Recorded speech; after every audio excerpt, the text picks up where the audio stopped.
सोलापूर हे तसं म्हटलं तर ब्रँड झालेलं आहे. सोलापूरचे मसालेही प्रसिद्ध आहेत. गोडा मसाला, तिखा मसाला, वेगवेगळ्या प्रांतातल्या मसाल्यांचं हे एक अग्रणी भाग झालेलं आहे. लोणचेवाल्या काकू असं म्हणून ज्यांची अख्ख्या महाराष्ट्रभर ख्याती आहे आणि त्यांचे मसाले महाराष्ट्राच्या बाहेरही जातात, त्या अनिता कुलकर्णी काकूंना आज आपण भेटणार आहोत. काकू नमस्कार. नमस्ते. खरं तर काकू, मसाले म्हटल्यानंतर गृहिणींच्या खूप जिव्हाळ्याचा विषय असतो. हो हो हो. आणि मसाल्याशिवाय दररोजच्या जेवणाला चव नसते. बरोबर. म्हणजे अगदी कथा पुराणामध्ये सुद्धा सांगितलेलं आहे की मिठामुळे जेवण रुचकर बनतं, तसंच सुगरणीच्या हाताच्या चवीमुळं जेवण सुंदर बनतं. काकू, तुमचं पूर्ण नाव आणि तुमचा परिचय, तुमचं माहेर कुठलं आहे हे आमच्या मैत्रिणींना सांगा. माझं पूर्ण नाव अनिता अनिल कुलकर्णी, हे सोलापूरचं आहे. मी माहेरची प्रफुल्लता पांडुरंग अष्टेकर. माझे वडील शिक्षक होते. वा, म्हणजे शिक्षकाच्या घरामधले आणि शेतकरी कुटुंबातली मी आहे. तिथं शेती होती आमची. खरं तर मातीला आकार देणारा कुंभार असं म्हणतो. आणि विद्यार्थ्यांना घडवणारा शिक्षक. घरात खूप कडक वातावरण होतं का? नाही. आम्ही 2 भाऊ 2 बहिणी. बर. आमचे वडील डी.वाय. पाटलांना शिकवायला जायचे. शिक्षक होते. अजूनही त्यांच्या घराण्याशी आमचे संबंध आहेत. क्या बात आहे. अजूनही आहे. आत्तापर्यंत ती मुलं आता सतेज पाटील बिटील आहेत ना, अजूनही आहेत. क्या बात आहे. खरं पूर्वी तशी निष्ठा होती, तेवढी विनम्रता होती, संस्कारामध्ये त्या सगळ्या गोष्टी होत्या. बरोबर. आणि आजही अभिमानाने तुम्ही सांगताय की डी.वाय. पाटलांना माझ्या वडिलांनी शिकवलंय. डी.वाय. पाटील हे नाव भारताच्या नकाशावर अग्रणी आहे. आणि खरंच ही श्रीमंती आहे पूर्वीच्या लोकांची. आणि गुरूंना लोक विसरायचे नाही. हे किती महत्त्वाचं. आता तुम्हाला अजून सांगते, ज्या वेळेला दादा इथे सोलापुरात आले त्यावेळेला ते ह्याचे हैदराबादचे राज्यपाल होते. त्यावेळेला आमचे मिस्टर सर्व्हिसला होते बांधकाम खात्यात. त्यांना म्हटलं दादा आले तर आपण जाऊन रेस्टॉरंटला भेटून घेऊ आपण सर्किट हाऊसला. मग आम्ही 2 जण गेलो भेटायला. माझ्याकडे फोटो पण आहे. अरे वा. मग तिथल्या लोकांना सांगितलं मी, म्हटलं फक्त त्यांना सांगा, खूप गर्दी होती ना, त्यांना सांगा फक्त म्हणलं की कोल्हापूरचे अष्टेकर गुरुजींची मुलगी आली. ते म्हणले आत पाठवलं लगेच. त्यांना म्हटलं चला. किती छान.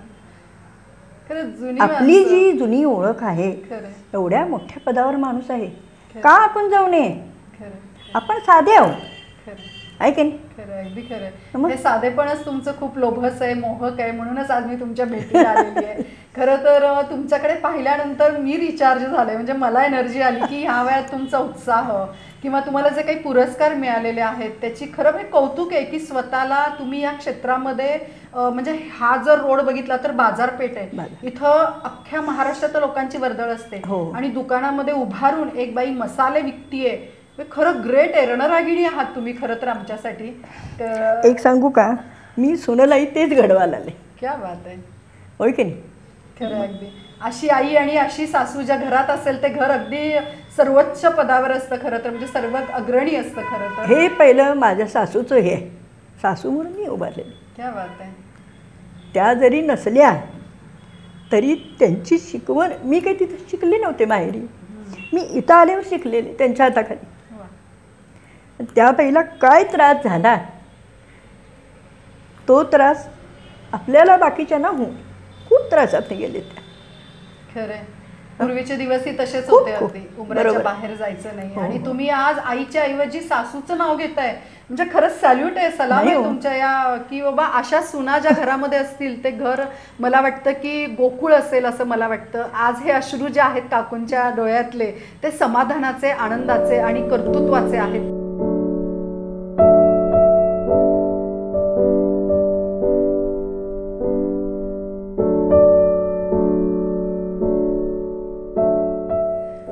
खरं तर भरभरून सांगताय की सासूनी माझ्या हे बीज रोवलंय. किती वर्ष झाली काकू या व्यवसायामध्ये आहात? 1960 पासून आम्ही या व्यवसायात आहोत. आणि सासूबाईंनी माझ्या थोडं थोडं उकळामध्ये कुटून मिरची किंवा ठेचा किंवा गोडा मसाला, काळा मसाला 1-1 किलो, अर्धा किलो, 1 किलो, अर्धा किलो असं कुटून भरण्यातनं ठेवत होते. परपंच चालण्यासाठी हे सगळं होतं. 4 मुली, 1 मुलगा, ही 2 सासू सासरे त्यांचे, हे सगळं सांभाळायचं तोंडची गोष्ट नाही आहे. घर सांभाळून करायचं. त्यावेळेला हे वातावरण नव्हतं. सोलापुरातली पहिली माझी सासूबाई आहे. नंतरची बाकीची दुकानं आहेत, पहिली माझी सासूबाई आहे. खरं, अगदी खरंय. काकू इतक्या भरभरून सांगतायत. मैत्रिणींनो, हेच तुम्ही जाणून घ्या, एखादी यशस्वी होते स्त्री त्याच्या मागचं जो काही त्रास आहे, अगदी पूर्वी तर उखळ आणि ह्याच्यामध्ये ते मसाले काढले जायचे, आता मिक्सर वगैरे, आणि त्या मला सांगायच्या सुद्धा 1-1 किलो 1-1 किलो. माझ्या नंदा सुद्धा घरात पापड लाटत होत्या. माझ्या तिन्ही पण नंदा, 4थी शाळेत शिक्षिका होती, तिने माझ्या नंदानीही काम भरपूर केलेलं आहे, माझ्या मुलीनीही केलेलं आहे, खूप कामं केलेली आहेत.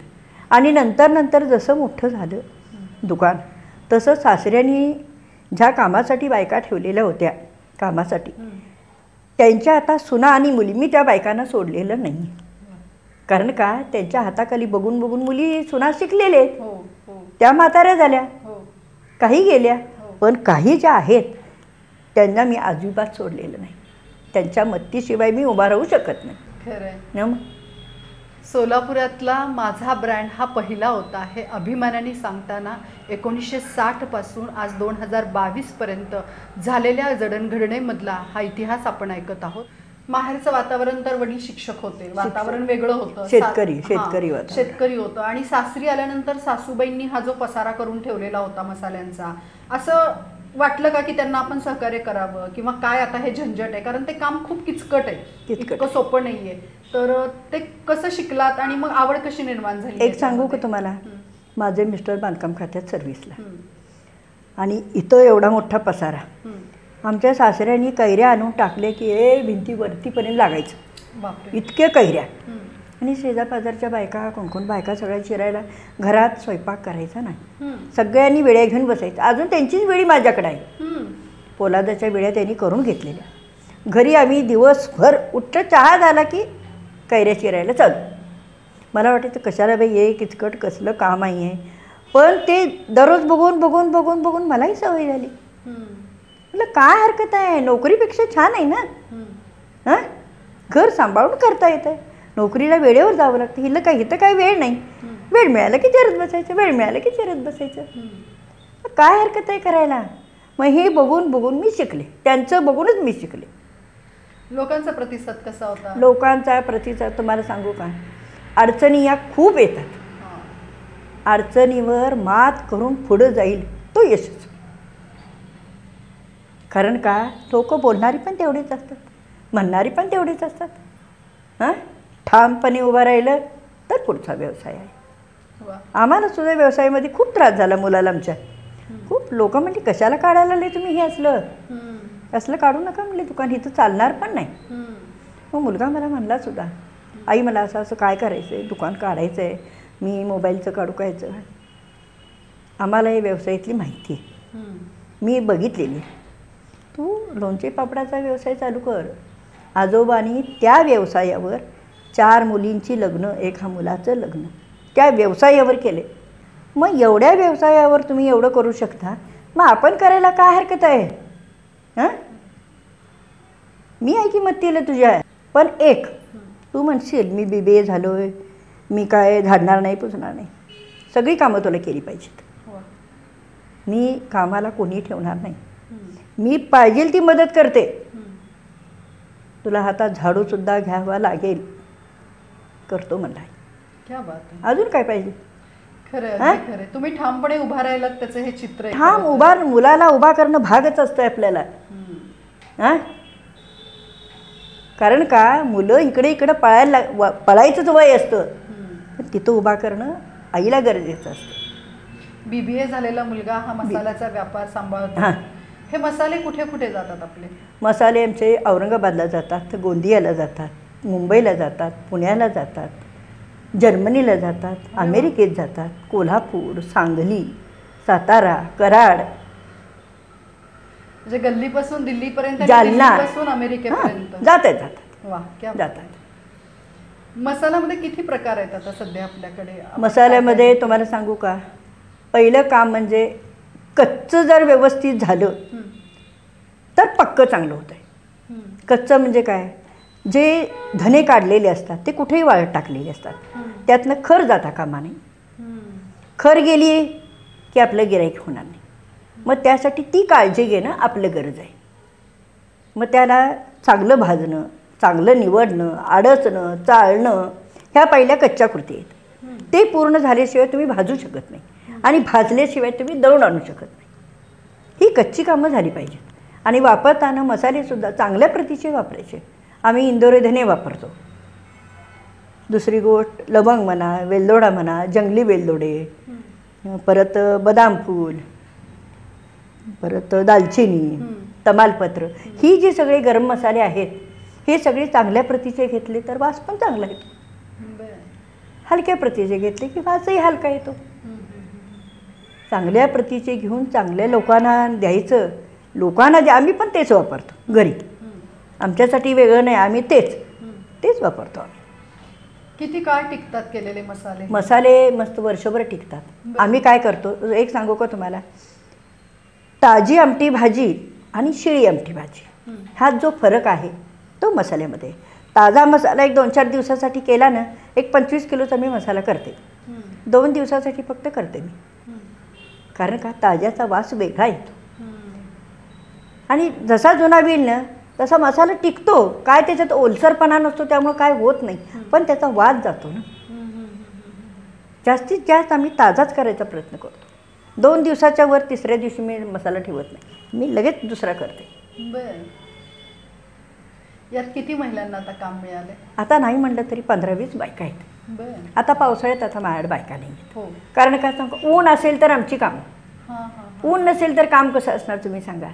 मग लसूण सोलायला म्हणा, कांदा चिरून द्यायला, आता लिंबाचे सीझन आहे, लिंबू चिरायला, त्यांच्या घरातलं काम करून त्या येतात माझ्याकडे. घरातलं बघा आणि मग माझ्याकडे काही टायमिंग नाही. जेवढे तास काम कराल तेवढ्या तासात तुम्हाला मोबदला मिळेल. आणि मी लांबच्या कुठल्या नाही, गल्लीतल्या इकडच्या तिकडच्याच बायका बोलवते. त्यांनाही सहकार्य मिळेल, त्यांचंही घर चालेल. त्यांनी रिक्षालाच पैसे घातले तर माझ्या कामाला काय उपयोग मग त्यांना येऊन. जवळच्या बायका भेटले त्यांनाही बरं पडते, पटकीने घरी जायला येते बोलवलं तरी. ऐकेल अशा याच्याने मी हे करते. खरं.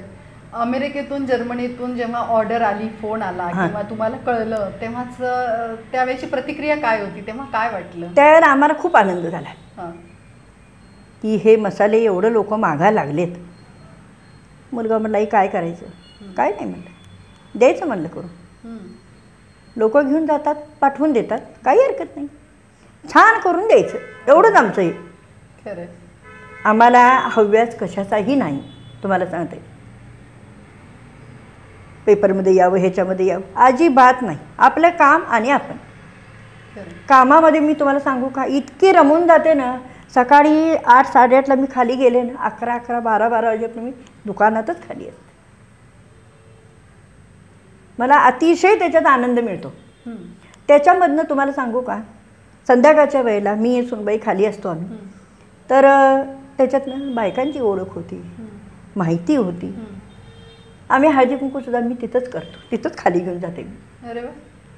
वर कोण आणायचं? वर येऊन 5 मिनटं जाण्यापेक्षा खालीच जायचं.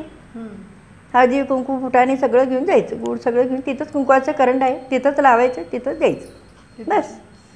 आता जानेवारी महिन्यात आम्ही वड्या करतो ना, परात भरून वड्या, दररोजचे 2 पराती वड्या करते मी, स्वतः करते. हां, कच्चा माल सगळा झाला की भाजून मिक्सरवर काढून भरपूर डबे भरून ठेवायचे. 2 पराती वड्या करायच्या, समोर ठेवायच्या, जसं मागेल तसं द्यायचं. आणि एजंट लोक म्हणा, इतर लोक म्हणा, वडी काढून द्यायची. हो, आपण हळदी कुंकू करून इतर जणांना देण्यापेक्षा आलेल्या लोकांना द्या ना एक खायला, तो पण बघतील, त्यांनाही छान वाटेल. काय हरकत आहे द्यायला? हां, शेतकरी जसा पिकाचं हे बघत नाही, आधी पक्षी खाऊन जातात, मग आपल्याला मिळतं. जे खाऊन जाईल उरल ते आपलं आहे, खाऊ देत ना लोक, काय हरकत आहे? आता कुठलाही पदार्थ मी केला ना, पहिलं डाव भरून बाहेर नेते. कोण एजंट आहे? शेजारी पाजारी, हे घ्या खावा. खरी अन्नपूर्ण आहे म्हणायला काही हरकत नाही. हो, ह्याच्यातच सगळं आहे. चवही कळती, लोकांना बदलही होतो. हातातलं सांडण्या अगोदर लोकांना वाटलं गेलं पाहिजे ही भूमिका असलेला काकू, मला वाटतं ओंजळ भरभरूनच नव्हे तर मला वाटतं आयुष्याची जी काही शिदोरी आहे ती भरभरून देण्यात धन्यता मानतायत. तुम्हाला एपीके काकू, मसाले काकू, लोणचेवाले काकू ही सगळी नावं आहेत. एका बाईला एवढी नावं लोकांनी द्यावीत म्हणजे खरंच कौतुक आहे. काय वाटतं या नावांबद्दल लोक जेव्हा असं म्हणतात तेव्हा? मला आनंद वाटतो. कारण का कुलकर्णी नावाची खूप आहेत. लोणचेवाली फक्त मी एकटी आहे. अरे वा, आहे की नाही? खरं. काका पीडब्ल्यूडी मध्ये सर्व्हिसला जाणार आणि तुम्ही आत्ता इतक्या सुंदर दिसताय तर तरुणपणात म्हणजे मला तर वाटतं की ते सौंदर्य अगदी म्हणजे घायाळ करणारच होतं. वाईट लोक पण असतात समाजामध्ये, जशी चांगली आहेत पदर खोचून जेव्हा काउंटरवर उभे राहायचा तेव्हा काही असे अनुभव आले का आणि त्याच्यावर कशी मात केली तुम्ही? सगळ्या तऱ्हेची लोक येतात, त्यांना तोंड देणं हे फार महत्त्वाचं आहे. चांगली येणार, चांगल्या नजरा असणार, वाईट नजरा असणार. त्यातल्या त्यात माझ्या मुली होते त्यावेळेला तर मला फार त्रास व्हायचा. माझ्या मुली उभारायच्या ना, 15-16 वर्षाच्या पोरी, माझा आई म्हणजे जीव असा असा व्हायचा. कारण का तरण्या पोरी माझ्या उभारायच्या इथं. दोन्ही पोरी माझ्या ग्रॅज्युएट झालेले आहेत. मुलींना काय टिप्स दिल्या होत्या की असं दुकानामध्ये माल विकायला उभारल्यानंतर जर अशी काही नालायक माणसं, वाईट माणसं समोर आली तर त्यांना उत्तर कशा पद्धतीनं द्यायचं? माझ्या सासऱ्यांचे एक मित्र होते मुस्लिम, ते येऊन बसायचे. त्या काकांना म्हणायचे तुम्ही फक्त नुसतं बसायचं काम करायचं. एखादा वयस्कर माणूस आहे म्हणलं की येणारी सुद्धा माणसं जरा दबकून येतात. मुलं म्हणा, माणसं म्हणा, मुली आहेत माझ्या, त्यामुळं तुम्ही फक्त येऊन बसायचं काम करायचं.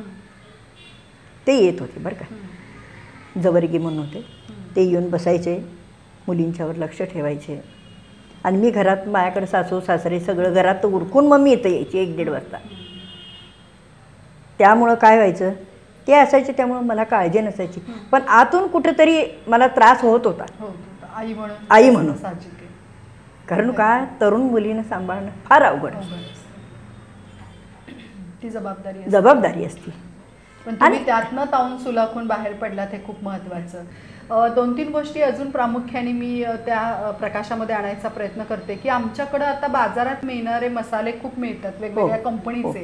तर बाजारातल्या मसाल्यामध्ये आणि घरगुती मसाल्यामध्ये काय फरक असतो?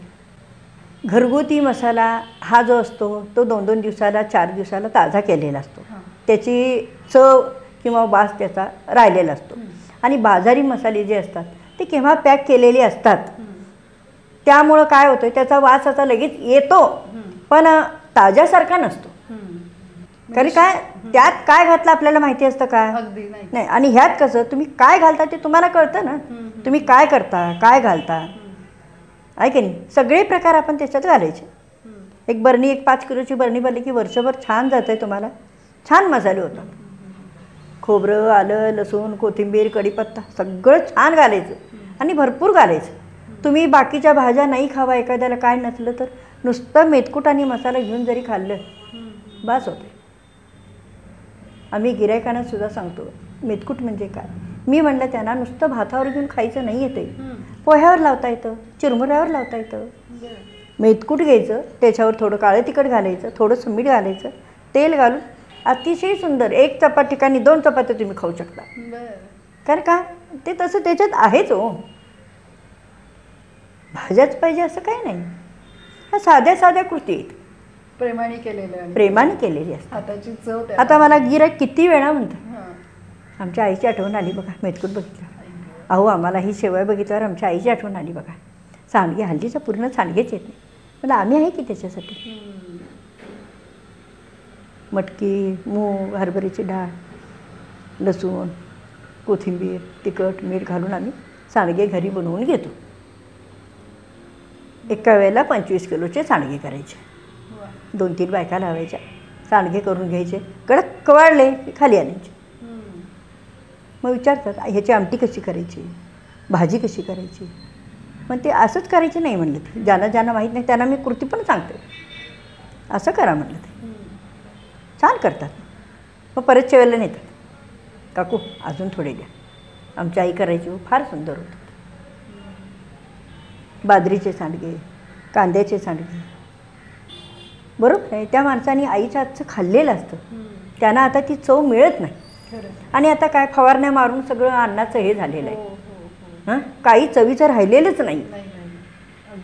आपण किती त्याच्यात ओतलं ना तरी ते चवीचंच नाही. आता पूर्वीची मटकीची नुसती उसळसुद्धा आपल्याला छान वाटायची. आता त्या उसळीत किती प्रकार घाला, काही नाही, चवच राहत नाही. फवारणी मारून मारून सल्फेट घालून घालून त्याची सगळी चव गेलेली. म्हणून हे आपल्याला उद्योग बाकीचे करावे लागतात. हे घाला ते घाला ते घाला, कुणीकडनं चव येण्यासारखं करायचं. हा बिझनेस तुम्ही एवढी वर्ष करताय, जर ह्या बिझनेसमध्ये कोणी महिला येणार असतील किंवा त्यांना काही करायची इच्छा असेल तर त्यांना तुम्ही काय सांगते की किंवा त्यांना काय करिअर आहे, की बाबा आता हल्ली काय झालंय, लोक शेंगात चटणी पापड किंवा हे सोलापूरची ओळख झालेली असली तरी प्रत्येकाचा ब्रँड वेगळा आहे, प्रत्येकाची चव वेगळी आहे, प्रत्येकाची पद्धत वेगळी आहे. आणि हा व्यवसाय आहे तो नात्यांवर अवलंबून असतो. म्हणजे आपण असं म्हटलं की कुलकर्णी मसाले म्हणजे आज माझी आजी, माझी आई, मी आणि मग माझी मुलगी 4 पिढ्या तुमच्याशी बांधल्या आहेत. तर ते एक नातं असतं. धंदा कुठलाही करायचा म्हटलं की त्याच्यामध्ये सातत्य पाहिजे. बरोबर. आणि हा तर व्यवसाय फारच किचकट आहे असं बघितलं तर. बरोबर. तर अशा महिला जर ह्या कामामध्ये येणार असतील तर त्यांना काय सांगाल तुम्ही त्या मैत्रिणींना? त्या मैत्रिणींना मी सांगते की तुम्ही कष्टाने उभा राहा, कष्ट करायची तयारी ठेवा. कष्ट करायची तुम्ही तयारी ठेवली तर तुमचं पुढचं सगळं आहे. आज करायचं उद्या जरा नाही बाई म्हणायचं तसं करू नका. त्याला जिद्द लागते, संयम लागतो, कष्ट करायची तयारी लागते, ती तुम्ही ठेवा. हे माझं आज खपल का ते खपल का असं नाही. तुम्ही ठामपणे उभा राहा. आज नाही उद्या तरी खपलच ना. मुलाला पण मी त्यातनंच उभा केलेला आहे. मुलगा म्हणायचा आई एवढी मोठी मोठी दुकानं आहेत, आपलं काय गं म्हणला, काय करायचं आपण? काही करायचं नाही. लोकांच्याकडे हजारो गिऱ्हाईक असू दे, तुमच्याकडे एक आले तरी मी समाधानी. समाधानाने राहा, आहे त्यात समाधानाने राहा. हावभाव केली तर काही मिळत नाही. समाधानाने राहा. जे मिळालं आहे ना, नशिबाला मिळतं आहे तेवढं मिळायचं. काय आहे अति करायला लागलं का नाही की ते अति होत नाही, अतिची मातीच होती. त्यामुळं आहे त्या गोष्टीत समाधानी राहा. जे मिळाले ते आपलं, नाही मिळाले ते नाही मिळाले. त्याच्यावर चर्चाही करायची नाही, त्याच्यावर रागरागही करायचा नाही. फक्त तुम्ही ठाम उभा राहायला पाहिजे. गिऱ्हाईक नाही झालं म्हणून नाराज व्हायचं नाही. हे जास्त आहे. मन खमकं ठेवलं पाहिजे. तुमचं ते पण देव बघत असतो. हो हां, उभारता का डळमळता लगेच? अजिबात डळमळायचं नाही. उभं राहावं तिथं. आत्ता नाही, थोड्या वेळाने येईल, थोड्या वेळाने नाही, बंद करायच्या वेळेला येईल. पहिले 2-3 वर्ष त्याला खूप त्रास झाला, खूप त्रास झाला. पेशन्स ठेवा. पेशन्स ठेवणं भाग आहे. कारण काय लगेच उभारल्या कोणाला मिळत नसतं. कोळी लावली उद्याच्याला आंबे येतील नाही. कोळी लावल्यावर आजोबाने पेरायचं, नातवानी खायचं म्हण आहे, तसं आहे. पेशन्स ठेवा तुम्ही. कारण काय ते ठेवणं फार गरजेचं आहे. आणि तरच तुमचं पुढं प्रगती आहे. आता त्याला 5 मिनटं वेळ मिळत नाही. आई हे आणायचं आहे, ते आणायचं आहे, ह्यो माल लावायचा आहे, तो माल लावायचा आहे. कारण का हे कष्टाची कामं आहे. ती कुठं बसून कोणाचं वरबडून घ्यायचं नाही आपल्याला. आपल्याकडे आता कुलकर्णी मसाले या दुकानामध्ये काय काय मिळतं तेही आमच्या मैत्रिणींना सांगा. ओके, मसाले तर आहेत, लोणची आहेत, पण नेमकी किती प्रकारचे मसाले, किती प्रकारचे? आता तुम्हाला सांगू का, मसाले 7-8 प्रकारचे मसाले आहेत, 15-20 प्रकारचे लोणचे आहेत. लोणच्यामध्ये हैदराबादी आहे, साधा आंब्याचं लोणचं. हैदराबादी म्हणजे आंब्यामध्ये हैदराबादी केलं, स्पेशल लोणचं. साधा आंब्याचं आहे, गोड लिंबूचं आहे, गोड आंब्याचं आहे, परत तिखट लिंबूचं आहे, परत लिंबू मिरची आहे, नुसती मिरची आहे, सगळं मिक्स आहे, लसूणचं आहे, अजून बरेच प्रकार. आंब्याचा खिसलेला आहे, तक्कू आहे. किती प्रकार सांगायचे तुम्हाला सांगा तुम्ही. एवढे प्रकार आहेत. नाही एवढे प्रकार आहेतच. आणि एखादं म्हणतं हैदराबादी किंवा कुठलं खाऊ वाटतं म्हणतात काकू, हे घे खा. ह्याच्या पुढीतनं घरी नेऊन खासपर्यंत तुझं तोंडाचं पाणी जायला नको, आधी खा, घे. पुसायला फडका हात देते तुला, खा. तू खाऊ वाटतंय ना. खायच्याच गोष्टी येते होत्या. खरं तर काकू तुम्ही इतकं गेली तासभर सांगताय, मसाल्याप्रमाणे आपल्या मुलाखतीची ही रंगत वाढतीये, तोंडाला अगदी लाळ टपकतीये सगळ्या शब्दांची नावं ऐकून. पण तुमच्या दररोजच्या स्वयंपाकातला एखादा जो असा पदार्थ असेल किंवा एखादा मसाला असेल की ज्याचा उल्लेख माझ्या मैत्रिणींना अवश्य करून द्यावा असं वाटत असेल तर तेही सांगा. Okay okay okay. भरलेलं वांग, साधी गोष्ट आहे. आपलाच साधा मसाला घ्यायचा, त्याच्यात तिखट, मीठ, दाण्याचं कूट, कारळ घालायचं. कारळ असतं ना, कारळ्याची चटणी, ती जरी घातली तरी चालेल. ते घालायचं, वांग्याची भरलेल्या भाजी करा, खूप छान होती. नुसता कांदा बटाटा टोमॅटोचा रस्सा तोही छान होतो मसाल्याने. साधी कारल्याच्या भाजीला एवढासा गुळ घालायचा आणि बाकी सगळे जिन्नस घालायचे. मी सगळं तयार करून सारण ठेवत असते तिथे सुनबाईला आमच्या. हे सारण घालायचं त्याच्यात आणि मग करायचं. दोडका असू दे, भरलेला वांग असू दे किंवा भेंडी असू दे, सारण काढून ठेवायचं त्याच्यावर दाण्याच्या कुटाबरोबर. कारण का एखाद्याला काय होतं आहे, आपण भरभर भरभर घालतो, मीठच राहतं. त्याच्या वाटणीचं एका कुंडीमध्ये काढून घ्यायचं. त्याच्यामध्ये दाण्याचं कूट, खोबरं, जिरे, तीळ, जे जे काय काय असतंय ते सगळं काढून घ्यायचं. थोडासा गूळ किंचित घालायचा या भरलेल्या ह्याला आणि त्याच्यावर कारळ्याची चटणी घालायची. त्याच्यामुळं तेलकटपणाही येतो आणि चव खूप छान लागते. आता गिऱ्हाईकाला पण मी सांगत असते, कारळ्याची चटणी जर उरली तर तुम्ही भाज्यामध्ये घाला, भाज्यामध्ये घाला, खूप छान होती भाजी. रस्साभाजी छान होती, वांगं छान होतं आहे. हां, त्याचं तेलकटपणा असतो आणि त्याच्यामध्ये जी एक चव आहे ती त्याच्यात उतरते. किती छान टिप्स मिळाली बघा मैत्रिणींनो. खरं तर आपल्या हाताला चव असते असं जरी म्हणत असताना सुद्धा वेगवेगळ्या पद्धतीनं साग्र संगीत स्वयंपाक करणाऱ्या सगळ्या मैत्रिणींना मला वाटतं ही मुलाखत पाहून खऱ्या अर्थाने आपल्या स्वयंपाकघरामध्ये वेगळ्या टिप्स मिळाल्या असतील. एवढ्या वर्षाचा हा पसारा सावरत सावरत मी इथपर्यंत आले. आता माझी सूनसुद्धा आणि माझा BBA झालेला मुलगासुद्धा हा व्यवसाय सांभाळतो. सहनशीलता किती महत्त्वाची असते, श्रद्धा आणि सबुरी ही प्रत्येक व्यवसायामध्ये असली पाहिजे. आज केलं आणि उद्या उगवलं असं होत नाही, त्यासाठी अनेक वर्षाचा कालावधी जावा लागतो. ह्या सगळ्या मार्केटिंगचा फंडासुद्धा काकूंनी आपल्याला सांगितलेला आहे. काकू, तुम्हाला वेगवेगळे पुरस्कार मिळालेले आहेत, आम्ही सोशल मीडियावर पाहिले. शिवाय समक्ष ह्या सगळ्या कार्यक्रमाला आम्हाला उपस्थित राहता नाही आलं तरी कोरोनाच्या पॅन्डेमिक सिच्युएशनमध्ये सुद्धा तुम्हाला पुरस्कार जाहीर केला गेला. हो. कोणता पुरस्कार होता तो आणि त्यावेळेला काय वाटलं त्यावेळेला तो पुरस्कार घेतला? ब्रह्म ॲग्रोचा पुरस्कार होता. बर. पुरस्कार ज्या वेळेला मला त्यांनी सांगितलं असं असं मिळणार आहे म्हणून, त्यावेळेला मी त्या मुलाला विचारलं, म्हणलं तू कशासाठी मला द्यायला लागलाय? तू पुरस्कार जो मला देतोस तो कुठलं बघून मला द्यायला लागलेस तू?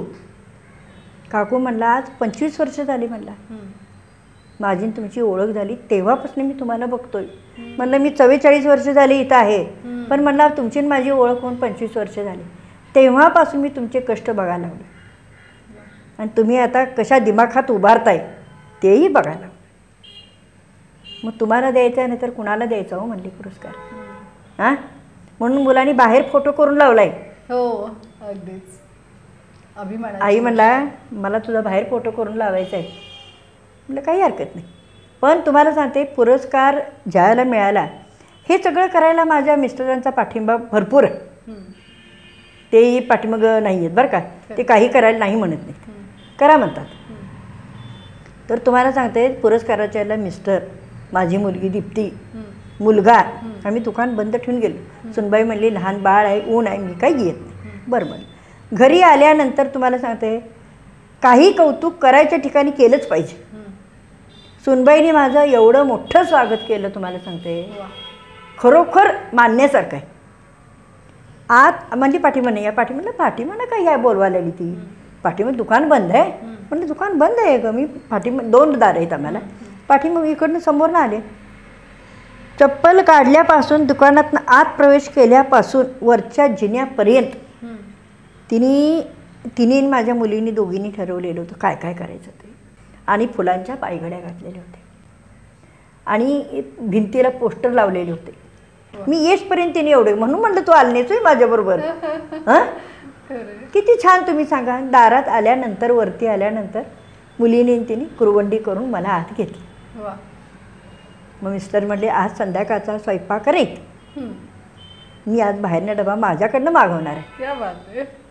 मग त्या दिवशी, दुसरी दिवशी, तिसरी दिवशी 8-10 दिवस तुम्हाला सांगते हे सगळे लोकांचे बुके घेऊन येणं, अभिनंदन करणं, हेच 8-10 दिवस माझे ह्यातच गेले. वा.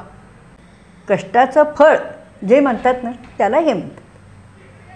आणि मी याच्यामध्ये पूर्ण समाधानी, करण्यात आनंदही आहे आणि समाधानी पण आहे. स्वामी समर्थ एका ठिकाणी म्हणतात, भिवू नकोस मी तुझ्या पाठीशी आहे.